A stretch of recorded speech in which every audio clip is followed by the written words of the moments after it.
ruble. Now, obviously, with the oil price, some of that is real. Some of that is a real world economic depression and slowdown. But naturally, I think it is true that various people are piling on for various reasons, and it's easy to pile on if you think you're going to get money. So the Russian central bank would have to go some to stage these counterattacks periodically, a bear squeeze to really hit the people that are doing this. And then when they start howling in public, you know who they are. The South Stream pipeline dead for the moment, and then Putin has to fall back on Erdogan, who is a dubious character. But one of the things you see in Putin's speech is he says, let's not mix politics and economics. Well, you can see what he's getting at in this framework. The ABM question, right, the attempted first strike capability by the U.S., and NATO, and now the attack through Chechnya, and the fact that ISIS may soon be officially involved, whatever that means. These are simply labels that are used by the intelligence agencies. So there's also the question of the hypocrisy of the West. You can tell. Somebody attacks the U.S., they're a terrorist. Otherwise, you attack Russia, you can be a separatist, a militant, a gunman, a rebel, but generally not a terrorist. Again, read the 9/11 synthetic terror made in USA, extensive discussion of all of that. Let me also point out a couple of other things in Putin's speech. He says the Crimea for Russia has the same ideological and even sacral significance as the Temple Mount, the Al-Aqsa Mosque, and the temple, right? That site in Jerusalem. For Russia, this is the same thing. We say that the Crimea, the ancient Kherson or Chersonesus and Sevastopol will have invaluable civilizational and even sacral importance for Russia, like the Temple Mount in Jerusalem for the followers of Islam and Judaism. So please remember that Grand Prince Vladimir, right, the one of Kiev, right, transforming Russia into a Christian country, was baptized in this area before bringing Christianity to the Kiev Rus. All right, so you get the idea. This is a very important speech, and imagine a State of the Union address in Washington here in the House, and some terror event goes off, killing 20 or 25 people, whatever it turns out to be.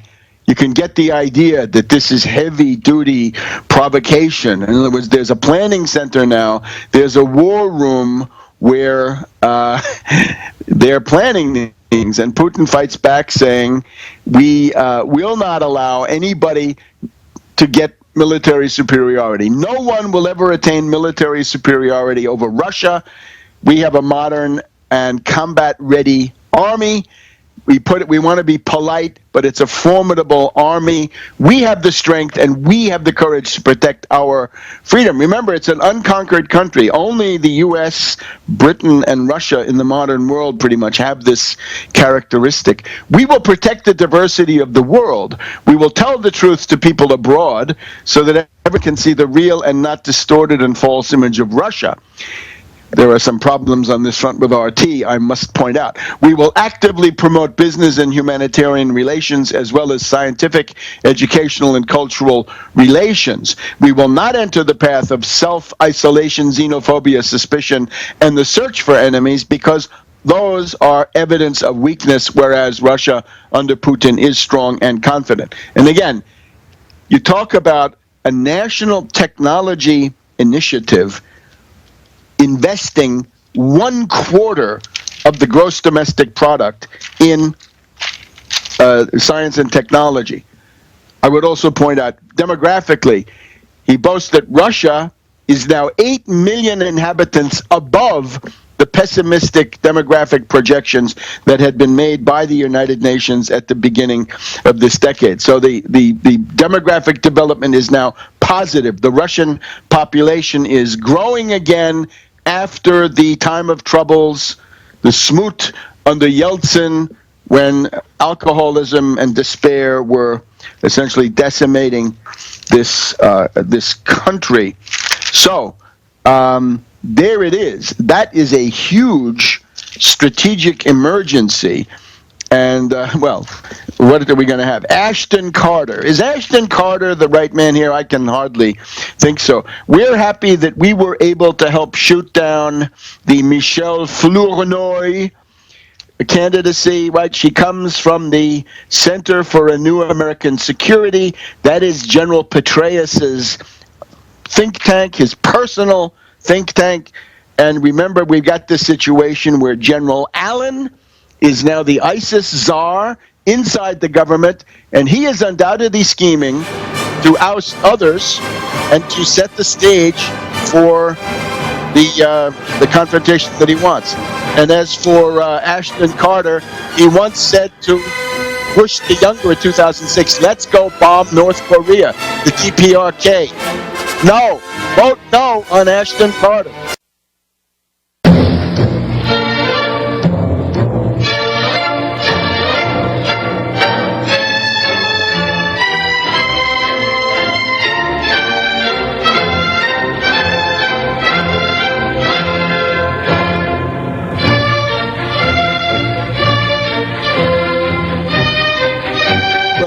Back to World Crisis Radio. This is Webster Tarpley here in Washington, D.C.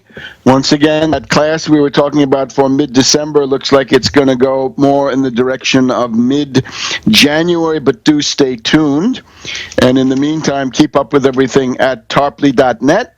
If you want to know about the Chechen rebels and their relations to the CIA, go to 9/11 Synthetic Terror Made in USA. And if you want to read specifically about Ilyas Akhmedov, the ambassador of that monstrosity, you can read about that in Obama the Postmodern Coup, The Making of a Manchurian Candidate. But now we're switching our attention to U.S. domestic, and in particular to the very decisive situation in Benton Harbor, Michigan, and in Michigan in general. And this is, of course, the fact that there's going to be a sentencing hearing on the 15th of December, at least that's what's scheduled, for our dear friend, the Reverend Edward Pinckney, who is the mass leader of the resistance against this kind of fascism in Michigan as a whole, and has been recognized by the United Nations as being that kind of a mass leader. So some of the friends of Reverend Pinckney, including the United Front Against Austerity and the Tax Wall Street Party, have been doing as much as possible to try to spread the word and to try to obtain a overturning of this verdict and freedom for Pinckney.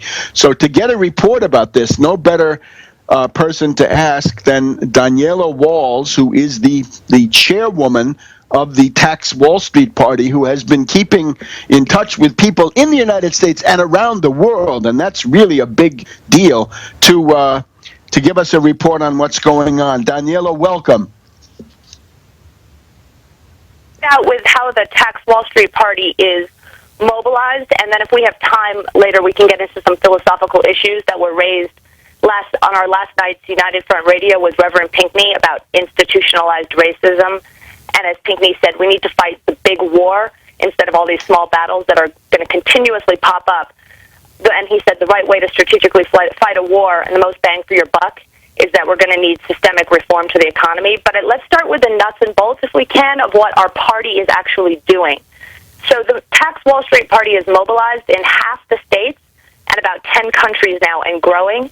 Yesterday, our D.C. local put Pinckney flyers into the hands of the economist Dean Baker and former Representative Dennis Kucinich. And Kucinich is very interested in the case. We are in communication through our D.C. local with Congressman John Conyers' office, and we had meetings with his staffers already.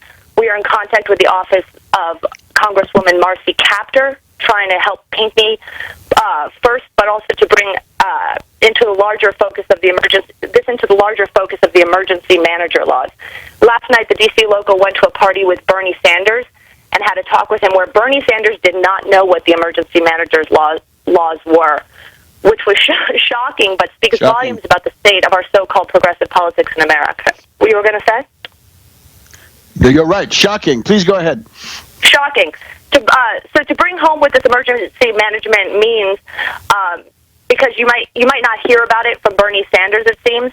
If you have any public parks, public schools, public beaches, public art museums, public anything, all of that is going to get privatized, and it's going to get sold for pennies on the dollars and inside deals and crony capitalism.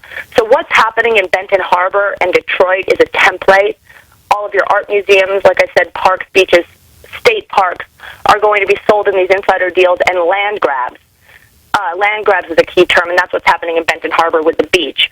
Also, your firehouses and libraries could be made into upscale condominiums, like we've seen and talked about several times on this show. And that's the future that awaits all of us. So our local is working on organizing and sending out as many letters to Judge Chirac as they can. I want to ask each of your audience members to send one or more of these letters as well, but at least make sure if you're in the audience you send one. You'll find a sample letter at an instructional website we set up that's freepinkney, FREEPINKNEY.wordpress.com. You will need to print 2 copies of your letter and send one to Judge Chirac and one to Pinckney. This is important to send one to Pinckney so he has a record of these correspondences and in case the judge just chucks them. The address of both Pinckney and the judge are at freepinkney.wordpress.com. We have locals now, like you said, in many countries in personal contact with their foreign embassies and OSCE offices. This is in India now, Moscow, Spain, Denmark, Ireland, England, Thailand, Australia, France, and Germany. They're in action. We have locals writing articles, including Brandon Turbeville in South Carolina has written a few about the emergency manager laws for activist posts. If you go to activistpost.com, you can find them. We need as many articles as possible covering Pinckney. So if you're a writer or even have a blog, write one, and then contact all of your local media. On freepinkney.wordpress.com, we have a post called Talking Points for Journalists. Use that to arm yourself with facts, and that will help a journalist have something to sink their teeth into, what we wrote there. People should also be contacting big magazines like Time Magazine, Newsweek, the New York Times, Democracy Now!, Counterpunch, Matt Taibbi at Rolling Stone. Civil rights abuses are the hot issue right now, so we need to strike while the iron is hot. If you can think of any more, Webster, do you think of any more big magazines that might be friendly to this that I missed? You got to think about the Atlantic Monthly, Harper's, a little bit higher brow, right? The Nation, to be sure. The Nation. Of Katrina vanden Heuvel. And then letters from lawyers and judges are gold right now. Letters from everybody are gold, but letters from lawyers and judges are gold right now. So if you are a judge or you are a lawyer, please contact me immediately at taxwallstreetparty@gmail.com. We've already gotten letters from lawyers of goodwill that I'm working with drafting, going over the legal briefs and drafting a proper letter with the facts of the case, and also some memos and motions. So we are looking in general for polite, professional letters that restate the facts of the case and implore the judge to overturn the verdict for insufficient evidence. And that's what's important. So that don't be afraid in the letter to a judge to write your profession, your address, where you're from. There's not going to be any blowback from that. Make that professional and restate the facts of the case. So with the help of Reverend Pinckney, that's where I could cover. That's as much of the action I could cover for right now. But with the help of Reverend Pinckney, we're leading and moving economic demands from into the Ferguson debate. So we did an hour last night with Pinckney on racism and economics on United Front Radio, just like how you did yeoman service, Webster, during Occupy, steering part of that toward a program. With the Ferguson issue, we must both allow for an open conversation about institutionalized racism and push the conversation into the realm of economics. There was a very interesting piece in Time magazine this week by Kareem Abdul-Jabbar in which he said the coming race war won't be just about race, and we feel that's critically important to steer activism away from, unfocused racial strife into the arena some common arena that has common ground, which is economic reform. But we can't deny that there is institutionalized racism.